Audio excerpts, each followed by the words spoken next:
ఇటీవల కాలంలో సెన్సేషనల్‌గా మారుతున్నటువంటి లావణ్య రాజ్ తరుణ్ కేసు ఏదైతే ఉందో రోజు రోజుకి కొత్త మలుపు తీసుకున్నటువంటి పరిస్థితి కనిపిస్తూ ఉంది. అదేవిధంగా లావణ్య తరపు లాయర్లు వాదించినప్పటికీ కూడా ఆవిడ ఇక నాకు న్యాయం జరగదేమో అంటూ భావించి నిన్న ఆమె సూసైడ్ అటెంప్ట్ కూడా చేయడం జరిగింది. టైంకి నార్సింగి పోలీసులు ఆమెను అడ్డుకొని ఆమెనైతే సేఫ్గా రక్షించడం కూడా జరిగింది. మరి ఆమె కేసు ఎటువైపు వెళ్తుంది? ఒకసారి ఆమె తరపున వాదిస్తున్నటువంటి లాయర్ కళ్యాణ్ దిలీప్ సింగర గారు ఉన్నారు. ఒకసారి వారితో మాట్లాడడం. సార్ నమస్తే సార్. ఆమె గురించి ఏం చెప్తారు? అసలు నిజంగానే రాజ్ తరుణ్ తప్పు ఉందంటారా? అసలు ఏం చెప్తున్నారు? వాదిస్తున్నా కూడా నమ్మకం లేక అమ్మాయి ఆత్మహత్య చేసుకుంది. అన్ని సొంత కల్పనలో, సొంత కథలో, మన సొంత వాక్యాలే అన్ని. ఆ అమ్మాయికి నమ్మకం లేక ఆత్మహత్య చేసుకుంది. That is wrong. ఎంత నమ్మకం ఉన్నా sorry to Kalyan Dilip sir అని చెప్పి ఎందుకు పెడుతుంది ఆ మెసేజ్లు?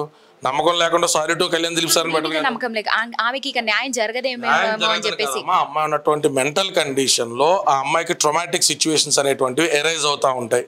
వాటిని పక్క నుండి ప్యాంపర్ చేయడం కోసం వాళ్ళ తల్లిదండ్రులు వాళ్ళ వల్లని ప్రయత్నం చేస్తూ ఉన్నారు. మేము ఆ ప్రయత్నం చేస్తున్నాం. ఆత్మహత్య చేసుకుంటే పోలీసు వాళ్ళు తలుపులు దడేలను బద్దలు కొట్టేసి ఆ అమ్మాయిని కాపాడింది కాదమ్మా. అప్పటికే అమ్మాయిని మేము కౌన్సిల్ చేసాం. వేరే జర్నలిస్ట్ సోదరు ఎవరైతే తన మిత్రురాలు ఉందో తన కానీ మేము కానీ మా లేడీ అడ్వకేట్స్ కానీ అప్రోచ్ అయ్యారు. వాళ్ళ తమ్ముడు కార్తీక్ చౌదరితో మాట్లాడాం. ఆ అమ్మాయిని మేము అందరం తిట్టి మందలించిన తర్వాత ఒక అరగంట మాట అమ్మాయి పడుకున్నాక వేరే ఒక అతను 800 మందికి మీ అందరికి కూడా వచ్చినాయి రాత్రి మెసేజ్లు. 800 మందిలో ఒక న్యాయవాదిని చెప్పుకుని తిరిగేటువంటి వ్యక్తి, పాపం పాపులారిటీ కోసం పోకలాడేటువంటి వ్యక్తికి ఆ మెసేజ్ వెళ్తే దాన్ని అతను చిలవలు పలవలు చేసి దాన్ని అన్ని రకాలుగా కూడా అమ్మాయిని ఇబ్బంది పెట్టేటువంటి ప్రయత్నం చేశాడు. ఇప్పుడు ఆ అమ్మాయి మీడియా ముందుకు వచ్చి కూడా అదే విషయాన్ని చెప్తుంది.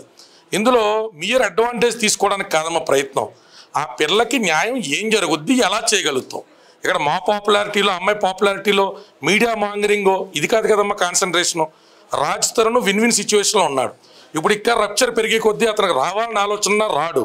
అందుకోసమే లిమిటెడ్ అమౌంట్ ఆఫ్ ఆధారాలు ఈమె మీద అతను గుడ్డకాల్చి మొక్కం మీద వేసేస్తే ఈ అమ్మాయికి అక్రమ సంబంధాలు ఉన్నాయంటే, డ్రగ్ అడిక్ట్ అంటే కాదు అని నిరూపించుకునేటువంటి డిఫెన్స్లో అయినా ఆ మాత్రం వివరాలు, ఆ అమ్మాయి ప్రెగ్నెన్సీకి సంబంధించినవి తీయించినవి చూపించాం తప్ప రోజు పొద్దుకూకుల మీడియా ముందు కూర్చునే ఆసక్తి ఆ అమ్మాయికి నాకు ఇద్దరికీ లేవు. రాత్రి ఒక వీక్ మూమెంట్లో ఆ అమ్మాయికి అనిపించినటువంటి దానిలో తన మిత్రులు కొంతమంది ప్రోద్బలంతో ఆ అబ్బాయి ఇంకా రాడు అనేసరికి జీవితం ఏంటనేటువంటి అగమ్య గోచర స్థితిలో మరణం శరణ్యం అనుకుంటే తప్పు అని చెప్పిన అందరం చెప్పాం. దానికి పోలీసులు గోడల పత్ర కొట్టుకొచ్చేయలేదు, ఇంకోటి ఎవడో పనికిమాలలో చేసింది ఏమీ లేదు. ఆ పిల్లని ఎక్కడ ఎవడు అడ్వాంటేజెస్గా దాన్ని పాపులారిటీ వాడుకోవాలనుకున్న ఆ పిల్లలో ఉన్న ధర్మం వాళ్ళ నాన్నగారు పొద్దునుంచి వాళ్ళ అమ్మగారు మన దగ్గరే కూర్చొని ఉన్నారు. సో ఈ బాధల నుంచి ఆ పిల్లని బయటపడేయాలి. రోజు మీడియా సొల్యూషనే కాకుండా either amicable solution or legal solution ఆ రెమెడీ అమ్మాయికి రావడం కోసం మనం పోరాడాలి. సార్, ఓ పక్క ఆమెనేమో పెళ్ళయింది అని చెప్తుంది రాజ్ తరుణ్తో, కానీ రాజ్ తరుణ్ ఏమో అసలు మాకు పెళ్లి కాలేదు, జస్ట్ లివింగ్ రిలేషన్షిప్లో ఉన్నామంటూ చెప్తూ ఉన్నారు. మళ్ళీ ఇందులో ఏది వాస్తవం అంటారు? వాస్తవాలు ఆల్రెడీ చాలాసార్లు చెప్పేసామమ్మ. దాని గురించి మనం లివింగ్ రిలేషన్షిప్ అనేది అతను చెప్పుకునేటువంటి ఉదంతం. అతనే వాళ్ళ కుటుంబ సభ్యుల దగ్గరికి ఆ అమ్మాయిని మంగళసూత్రాలు వేసి ఆ అమ్మాయిని నల్లపోస్ట్ వేసి తీసుకెళ్ళినటువంటి వీడియోలు చూపించాం. రోజు వందల కొద్దీ అన్నీ చూపిస్తానే ఉన్నాం, మీడియాలో చెప్తానే ఉన్నాం. మీడియా మిత్రులు కూడా వచ్చి ఒకటే రొటీన్ క్వశ్చన్లు అడుగుతూ ఉన్నారు. ఆధారం లేదంటే 10 ఏళ్ల క్రితం చేసుకున్నటువంటి పెళ్ళిళ్ళకి మేళతాళాల్లో, బాజా భజంత్రిలో లేకపోతే విధానాల్లో లేనప్పుడే కదా ప్రేమ కింద గుడిలోకి వెళ్ళి తాళి కట్టుకుంటారు. దానికి లీగల్ శాంటిటీ ఉందా అని చాలామంది మాట్లాడుతూ ఉన్నారు.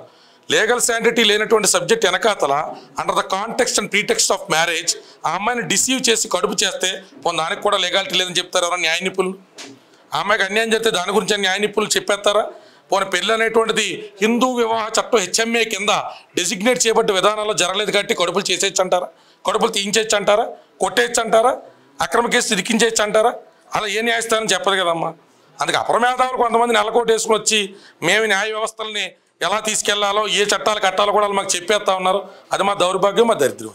ఇప్పుడు లావణ్య గారు ప్రధానంగా ఆమెకి ఎలాంటి న్యాయం జరగాలని కోరుకుంటున్నారు? ఏ విధమైనటువంటి న్యాయం ఆమెకు జరగాలని కోరుకుంటున్నారు? మీరేం కోరుకుంటారు? పిల్లకి ఏ న్యాయం జరగాలని కోరుకుంటారు? మీరైతే మీ అక్కకో మీ చెల్లికో ఇలా జరిగిందా? మీరేం కోరుకుంటారు? నేనదే కోరుకుంటాను.